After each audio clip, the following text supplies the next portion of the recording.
Paz do Senhor Jesus.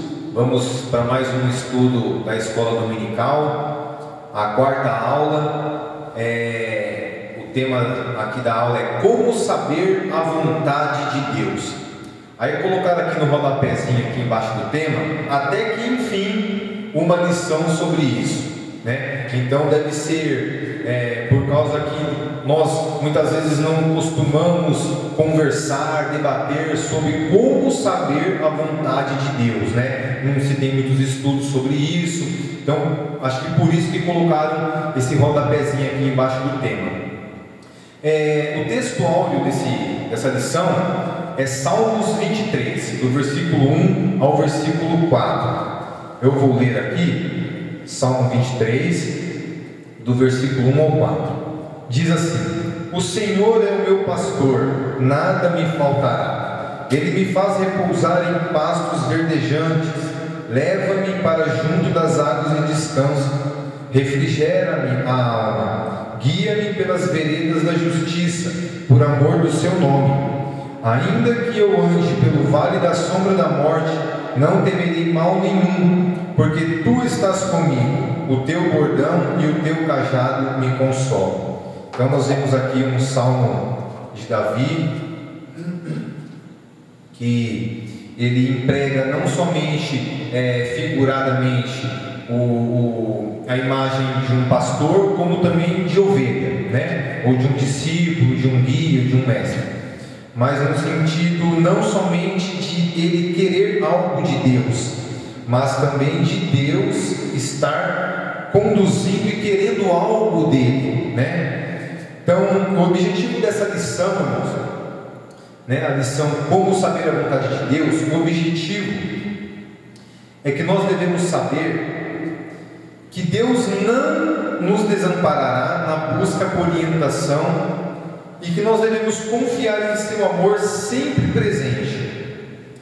Devemos procurar orientação na palavra e na igreja por parte daqueles irmãos mais maduros na fé e exercitar a sabedoria cristã, tomando decisões responsáveis que honrem ao Senhor. Deus nos guia como um pastor, nos instruindo em sua lei e nos cercando de pessoas maduras, mas principalmente dando-nos seu Espírito, que habita em nosso coração. Por isso, devemos buscar orientação divina ao longo da jornada cristã. Saiba por que essa lição é importante. Em muitos círculos cristãos, os crentes são encorajados a se absterem de tomar decisões importantes sobre sua vida e a de seus familiares, esperando que Deus dê uma revelação específica para cada assunto da vida. Pois bem, irmãos, parece que algo dessa lição a gente retratou nas aulas passadas, em algumas aulas passadas. Aqui está falando que muitas vezes os crentes, né, eu estou generalizando, né, mas depende muito de cada pessoa. Aqui está falando dos crentes, não está falando de denominação, está falando de crente, independente da denominação. Muitas vezes a gente espera, ou a gente busca, né, como a gente costuma dizer no jargão aí, umas profetadas, né, em outras igrejas, de outras pessoas, e aqui no caso está dizendo revelação, que é justamente o que muitas vezes crentes sem maturidade, eu vou dizer crentes sem maturidade, busca muito isso, revelação, porque não tem o cuidado, não tem o zelo de ler a Bíblia, não tem o cuidado de observar as Escrituras, que é o que Deus manda, observar as Escrituras, e que a gente consiga, dentro dessa observação das Escrituras, perceber em todos os aspectos da nossa vida a resposta de Deus para cada assunto que nós queiramos que seja resolvido. Muitas vezes nós queremos que Deus resolva esse assunto, nos trazendo uma revelação, uma profecia, né? E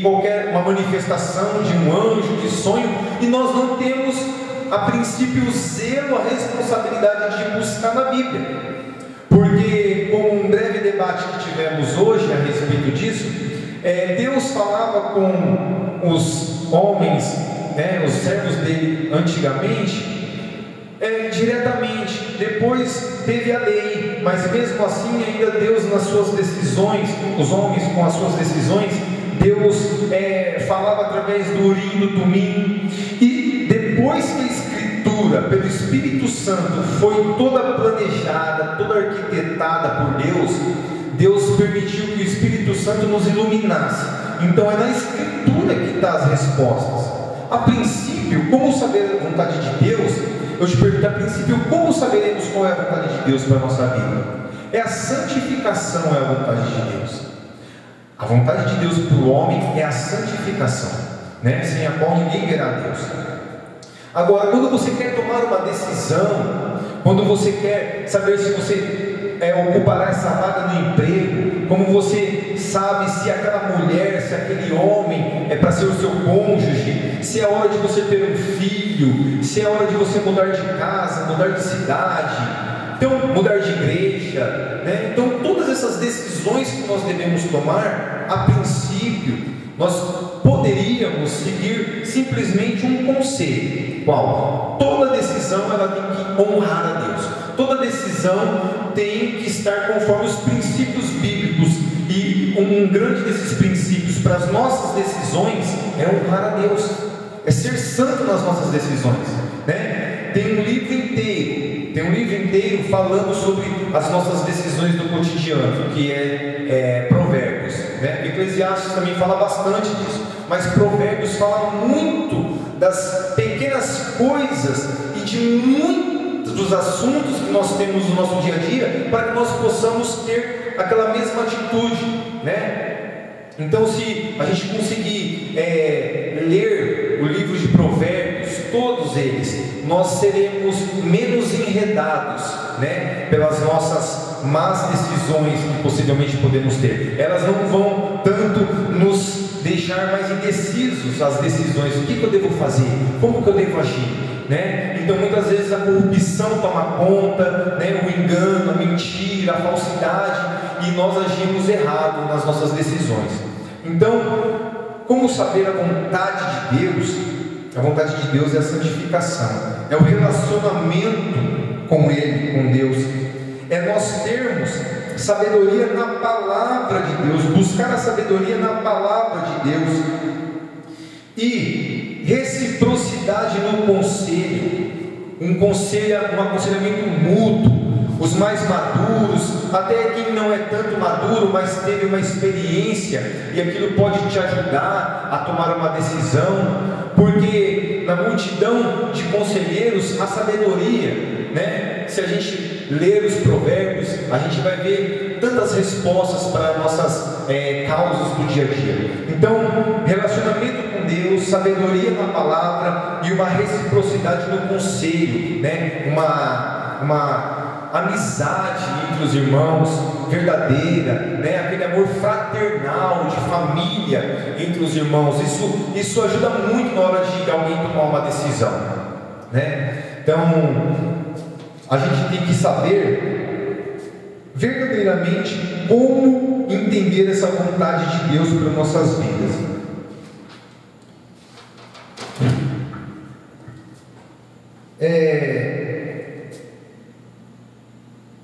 Tem uma perguntinha aqui para fazer para cada um de vocês que estão ouvindo. Como vocês fazem para saber a vontade de seus pais? Qual é a vontade de seus pais?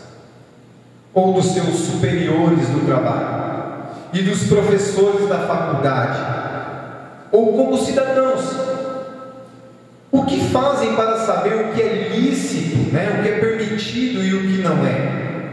As respostas, com toda certeza, são variadas, mas em geral, nós sempre diremos que pais, professores e chefes revelam sua vontade e que seu procedimento como cidadão é regido pelas leis, né? Pela Constituição, Código Civil, Penal. E com Deus também é assim. Ele revela a sua vontade e espera que cumpramos ela. O modo como isso acontece, a gente vai ver um pouco aqui nessa lição, mas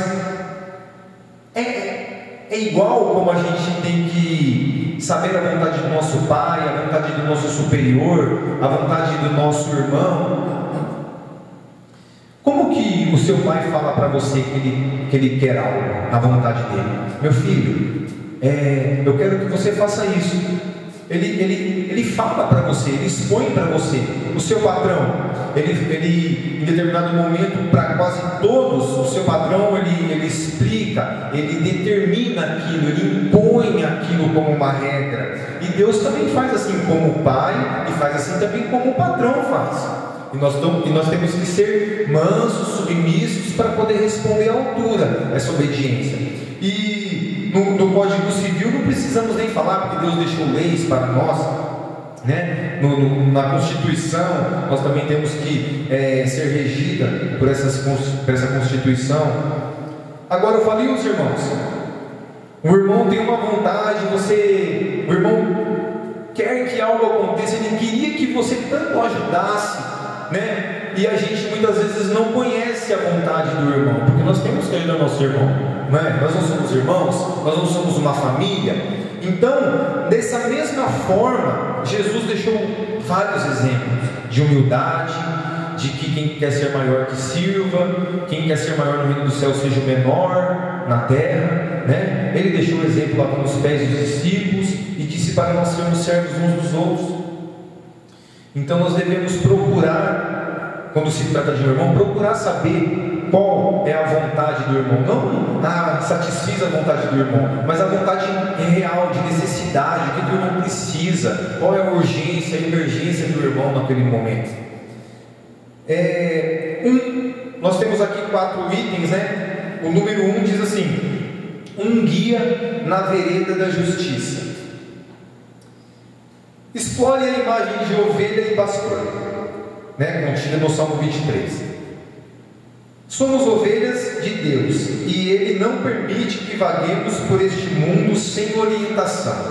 A ideia é mostrar que realmente precisamos de um guia que nos oriente em nossa vida e que Deus é esse guia. Existe só um guia, só um que nós devemos chamar de pai, só um pastor, só um sumo sacerdote. Então, hoje, nós precisamos que Deus nos guie. E Davi no Salmo pede para que Deus guie, né? Diz que em verdes pastos faz ele repousar, diz que leva ele para junto das águas de descanso, refrigera a alma dele, guia ele pelas veredas da justiça, por amor do nome dele. E ainda que ele andasse pelo vale da sombra da morte, não temeria mal, porque Deus estará com ele, o bordão e o cajado o consolam. Então nós vemos ferramentas de um pastor, nós vemos atitudes de um bom pastor, nós vemos atitude de uma ovelha, e nós vemos atitudes de uma boa ovelha. Aquelas pessoas que estão entregues verdadeiramente à vontade de Deus, de honrar a Deus, porque uma ovelha obediente, ela vai obedecer, ela não vai dar tanto trabalho como de costume possa dar para o seu pastor. Mas a princípio de tudo, irmãos, a que eu vejo aqui é o pedido da ovelha, né? Aqui está falando de um guia na vereda da justiça. Então, quem poderia nos dar toda essa tranquilidade, né? Muitos têm os seus líderes religiosos, muitos depositam no homem, né? Num determinado líder religioso, a sua fé. Ele é o meu guia, ele é aquele que me ajuda, ele é meu orientador. Até um determinado momento eu acredito que isso seja uma grande verdade, né? Mas nós não podemos depositar, como muita gente gosta de dizer, colocar a mão no fogo, né? Porque é homem, mas o grande guia nosso, o bom pastor, é o nosso Senhor Jesus, é o nosso Deus. E Ele não nos deixa faltar nada aqui, como Davi colocou, né? Ele tem refrigério, Ele tem verdes pastos, Ele tem água tranquila, né? Então muitas pessoas pensam nisso como bens materiais, como a vida financeira bem firme, e a vida da saúde, em relação à saúde. Então, eu quero dizer que em respeito espiritual, Deus tem te guiado por caminhos da justiça, Deus tem feito você descansar, Deus tem te levado às águas tranquilas, Deus tem te guiado em paz, Deus tem refrigerado a sua alma, te guiado mesmo espiritualmente. Você tem depositado nele toda essa confiança que uma ovelha precisa depositar. Você tem depositado? Porque essa é a vontade de Deus, é nós realmente mostrarmos para Ele que nós dependemos dEle, que nós queremos alcançar o máximo possível de santidade da qual Ele quer para as nossas vidas, e assim nós obedecermos Ele. O segundo item aqui é perigos na jornada. Perigos na jornada. Óbvio que mesmo Deus nos guiando, né, assim como um pastor guia sua ovelha, tem os lobos, né? Tem aqueles que querem ceifar as ovelhas dos apriscos, e tem alguns obstáculos aqui que são colocados, né? Eu quero falar alguns para vocês aqui. Obstáculos para o entendimento da vontade de Deus. Você não consegue observar, você não consegue entender qual é a vontade de Deus para a sua vida. Você depende demais de revelação de profetas, né? De profecias, e você não acredita mais que as pessoas da sua igreja podem te trazer uma palavra satisfatória, porque é isso que você quer satisfazer-se com a palavra, desde que ela venha diretamente a seu favor, contra os seus problemas, para te ajudar com os seus problemas, e muitas vezes a gente não sabe que aquilo dali é a vontade de Deus para você no momento, é aquela dificuldade, é Deus te provando, e nós achamos que não, que nós temos que estar sempre perfeitos, que o crente não pode ter problema, que o crente não vai ter problema. Então, um dos itens aqui dos perigos na jornada são os obstáculos para o entendimento da vontade de Deus. O segundo é uma má compreensão do direcionamento de Deus. Uma má compreensão do direcionamento de Deus. Você pensa que Deus quer uma coisa de você e você vai e faz aquilo, né? Primeiro faltou o entendimento para entender a vontade, e depois você compreendeu aquilo como sendo a vontade de Deus e direcionou aquela ação para o lado errado, para o lado oposto. Um terceiro item aqui é ligado a esses outros dois primeiros: o mau entendimento de nossa relação com Deus. Mau entendimento de nossa relação com Deus. Você se relaciona com Deus como? Ele é o seu Deus, Ele é o seu pastor, Ele é o seu guia, Ele é o seu mestre, Ele é o seu Senhor, Ele é o seu Pai. O que Deus é para você? Como você se relaciona com Ele? Eu gosto de me relacionar com Deus como sendo o meu Pai. Não é porque é mais fácil eu me relacionar com Deus, eu sendo filho e Ele sendo Pai. É porque quando a Bíblia diz que Ele é o nosso Pai, que nós nos tornamos filhos dEle, tanto o cuidado dEle, tanta compreensão dEle, a longanimidade, né? a paciência dEle para comigo, o cuidado dEle para comigo é muito maior. Quando eu tenho Deus como um Pai, me relaciono com Ele de uma relação de pai e filho, não somente de servo e senhor, de criatura e Deus, não somente assim. E esse mau entendimento que muitas vezes nós temos de Deus, alguns acreditam muito no legalismo: se eu fiz, tudo bem, se eu não fiz, eu estou perdido. Então, nesse sentido, esse mau relacionamento que você tem com Deus atrapalha muito também. É um perigo para a sua jornada cristã. O item 4 fala de humildade paralisante. Isso aqui é muito interessante, né?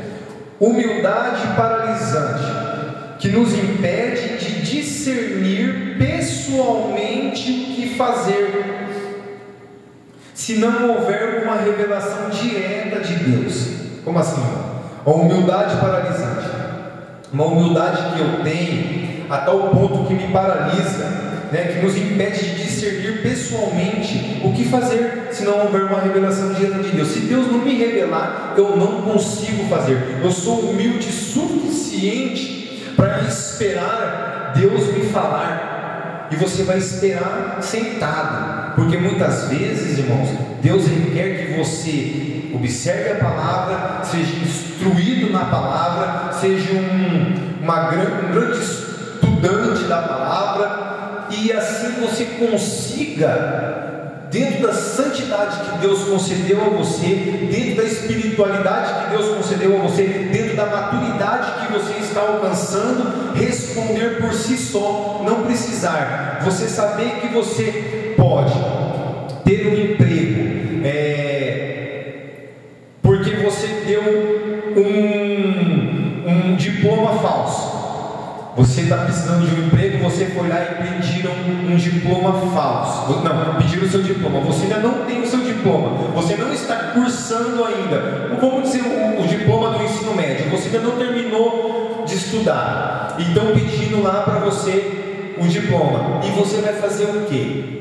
Como que você vai entregar se você não tem? Você vai falar para a pessoa que você vai entregar depois e nunca vai entregar? Ou você vai falar que você ainda não terminou, mas que você quer terminar? Você vai pedir a possibilidade de trabalhar ainda? Ou você vai agir de má fé? Você precisa de uma revelação de Deus para isso? Tem pessoas que agem assim, irmãos, em questões tão pequenas que o caráter da pessoa ainda não está formado com os princípios bíblicos. A pessoa ainda tem essa humildade paralisante, ou essa falsa humildade de dizer que está esperando uma resposta de revelação direta de Deus. Isso não precisa acontecer. Um outro item aqui é a falsa ideia de que a vontade de Deus é irracional por padrões comuns, não algo que a sabedoria abençoada e orientada por Deus pode nos dirigir. É bem isso, irmãos, está ligado com o que eu acabei de falar. Você tem uma falsa ideia de que a vontade de Deus não quer aquela atitude costumeira, padrão, comum. Não é algo que a sabedoria abençoada e orientada por Deus pode nos dirigir. É justamente o oposto. A sabedoria de Deus, como eu disse no começo, Provérbios, toda a Bíblia, a ação de cada homem de Deus na Bíblia, mas nem toda ação de um homem de Deus na Bíblia, ela tem um contexto para você usar para essa sua decisão. Mas muitos princípios e conceitos de sabedoria, de atitude, de ética cristã está na Bíblia. Muitos deles estão lá em Provérbios, em Eclesiastes, em Salmos, nas cartas dos apóstolos, como uma igreja deve se comportar, como você deve se comportar. Agora, uma atitude de uma pessoa para com outra, Jesus já deixou bem claro e resumiu tudo: ama o teu próximo, ama o teu próximo. Faça para a pessoa aquilo que você quer que façam para você. Isso se resume à lei e os profetas. De uma pessoa para com outra é muito fácil. Agora, para você tomar uma decisão sem ter que ter outra pessoa envolvida, aí você quer uma revelação de Deus? Muitas vezes não precisa. Muitas vezes não precisa. A Bíblia, depois que ela foi terminada, as Escrituras, não que nós não precisamos dos profetas, né, ou dos pregadores, porque profeta agora no Novo Testamento são os pregadores. As profecias são quem traz as profecias são os pregadores. Mas nem por isso nós deixamos de acreditar na palavra de Deus, na Escritura. Somente a Escritura. Não tem problema se é o Antigo Testamento ou se é o Novo Testamento. Lá tem diretrizes para você ter a decisão mais correta possível para você. Então não precisamos sempre ir até o profeta que vai te trazer a revelação. Você pode consultar a Deus para tomar sua decisão na sua casa, no seu quarto, na sua sala. E o último item aqui, que são perigos na jornada, é a crença de que deve-se esperar uma revelação direta de Deus sobre o que fazer quando for preciso tomar uma decisão importante. Também está ligado ao de cima, né? Que você acredita muito em esperar uma revelação direta de Deus, né? Isso aí aconteceu no ano passado, né? Às vezes o anjo aparecia para Abraão, aparecia para outro, aparecia para Gideão, o anjo. Então tudo isso era para que eles tomassem uma decisão, e não porque eles precisavam tomar uma decisão, mas era uma decisão imposta por Deus muitas vezes para que eles tomassem. Depois teve a lei, né? E a lei era um conjunto para que fosse regido de uma conduta do ser humano, uma conduta do povo de Deus. Então aquela conduta, aquela regra de fé e conduta que eram as leis, era para que cada um andasse em conformidade com aquilo que Deus queria.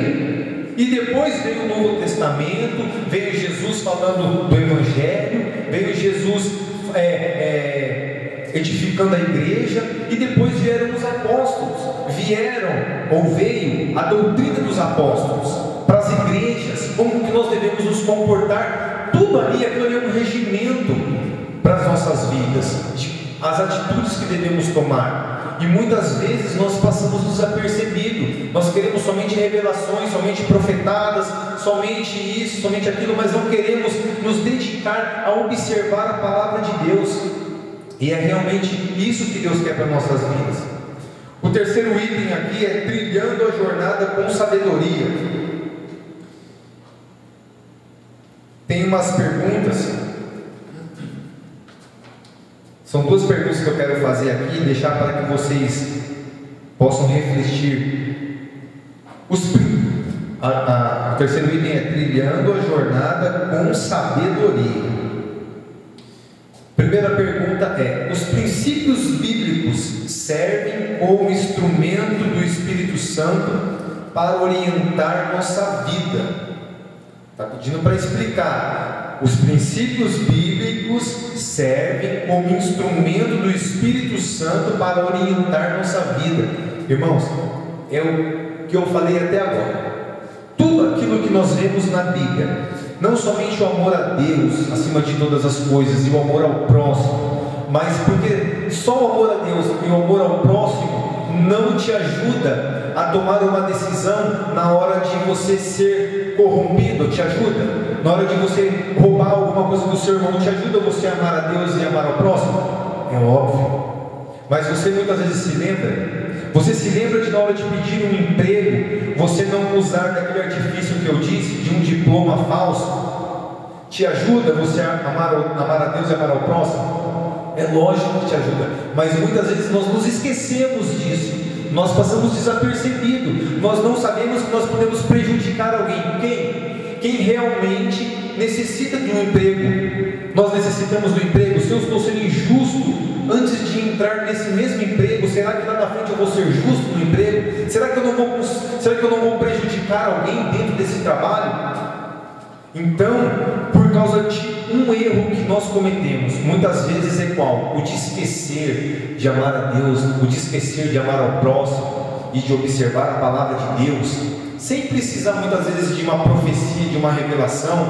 Basta você fazer o seu devocional na sua casa, buscar a Deus na sua casa, com a palavra dele, com a Bíblia ao seu lado, você obterá respostas. A santidade é a resposta da vontade de Deus, porque se você tiver santidade, você não vai dar um diploma falso. Mesmo você lembrando que você deve amar a Deus e amar ao próximo, ainda assim a vontade de corromper, de ser corrompido, de enganar, de dar um diploma falso ainda vai ser mais forte dentro de você. Mas quando você já tiver o costume de se santificar, de saber se afastar dessas coisas, a vontade de Deus vai prevalecer na tua vida. A segunda pergunta é: o que significa usar a liberdade cristã com responsabilidade. Essa daqui é uma das melhores perguntas que eu já vi. O que significa usar a liberdade cristã com responsabilidade? Como isso está ligado à orientação contínua que Deus nos dá? Pois bem, nós temos uma liberdade. Qual? Tudo me é lícito, mas nem tudo me convém. Tudo me é permitido, mas nem tudo me edifica. Essas são as frases que o apóstolo Paulo usa. Tudo me é lícito.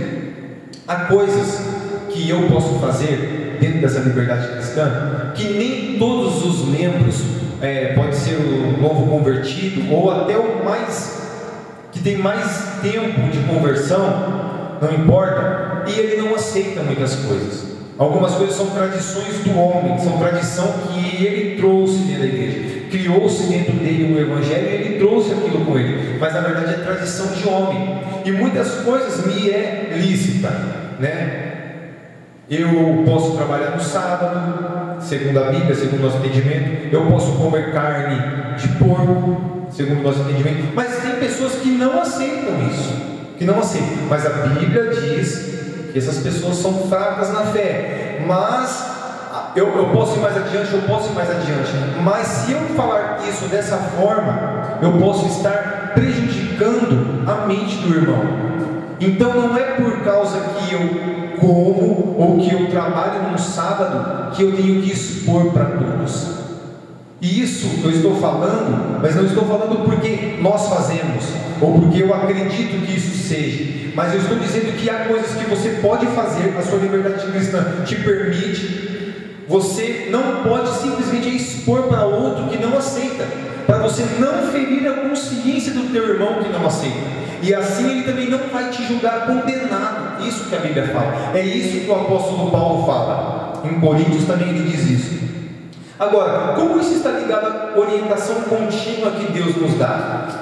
Você ama o seu Deus acima de tudo? Você ama o seu próximo como a você mesmo? Então, a sua liberdade cristã não pode fazer dele acusar a mente do seu irmão porque ele não faz, e ele também não pode te julgar. Então, a sua liberdade cristã é uma orientação contínua de Deus, sim, está ligado com essa orientação. Porque se você pensa que hoje você está liberto, hoje aquilo lá é coisa do Antigo Testamento, né? Tem igrejas que não dão dízimo, tem igrejas que não dão ofertas, tem igrejas que não fazem muitas coisas, porque a mente delas diz, né? Eles que tem essa liberdade, mas eles expõem isso de uma forma que prejudica a mente de outros. É isso que o apóstolo Paulo condena. É isso que o apóstolo Paulo condena. Até porque, se eu prestar atenção, a gente vai criar debates, a gente vai criar briga. Isso é amar o seu irmão? Isso é amar o próximo? Isso não é amar o próximo. Porque quando nós éramos meninos na fé, e nós queríamos ser santos e irrepreensíveis, nós éramos crentes demais, nós não aceitávamos que a pessoa falasse nada, nós não aceitávamos que as pessoas faziam nada, que tudo era pecado, e nós tínhamos a consciência fraca. Então é nesse sentido que nós temos que pensar também nas outras pessoas. Eu quero aqui agora falar do último item para encerrar. Ressalte como o Espírito Santo nos orienta, capacitando-nos a entender sua revelação na Escritura, respondendo às nossas orações e dando-nos palavras sábias, ditas por irmãos piedosos que estão adiantados em sua jornada. Os irmãos mais maduros na fé, os conselheiros, o seu líder, o seu pastor da sua igreja, né? Os diáconos da sua igreja, os irmãos que têm bastante experiência da sua igreja, eles podem te ajudar com o conselho. Então não descarte.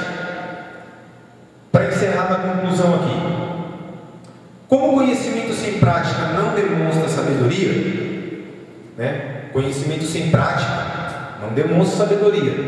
Então você deve conhecer e praticar, né? Senão você é só um ouvinte, senão você foi só uma pessoa que construiu a sua casa na areia, aí veio a chuva, o rio, o vento e derrubou, né? Então, como conhecimento sem prática não demonstra sabedoria, devemos nos estimularmos a viver segundo esses princípios, cumprindo a vontade de Deus, que é a santificação do seu povo. Eu quero encerrar aqui pedindo que você lembre que tudo aquilo que Deus te ensinou, que tudo aquilo que você conheceu na palavra dele, que tudo aquilo que Deus mostrou para você que é pecado, que você dentro de você é pecado, porque a sua fé ainda faz com que você acredite que aquilo é pecado. Para o seu irmão pode não ser pecado, não julgue ele. Seja santo como eu sou santo, diz o Senhor. Ele não disse para você ser juiz como eu sou o juiz. Ele disse para você ser santo. Então santifique-se, se separe. Se você acha que é ruim, não precisa se aliciar com ele que acha que aquilo não é pecado. Simplesmente não julgue. E ele também tem que ter o cuidado, e você também, de que porque você faz aquilo do qual muitas pessoas acham que é pecado, e você faz aquilo, mas você não acha que aquilo é pecado, cuidado. É muito pior para você, porque você não pode fazer algo que depois naquilo mesmo você se condena. É o que diz o apóstolo Paulo. Você faz alguma coisa e naquilo mesmo você se condena. Como? Mostrando para os seus irmãos, ferindo a consciência deles, e eles vão te julgar errado, e eles vão te julgar pecador. Então é nesse sentido que você se condena. Então tome cuidado, tenha sua fé para você mesmo, é o que o apóstolo diz. Tenha sua fé para você mesmo. Não precisa você querer dizer que você é de igreja tal, de denominação tal, eu não faço isso tal. Seja santo, se santifique. Essa é a vontade de Deus para a sua vida. Amém? Agradeço a oportunidade em nome de Jesus.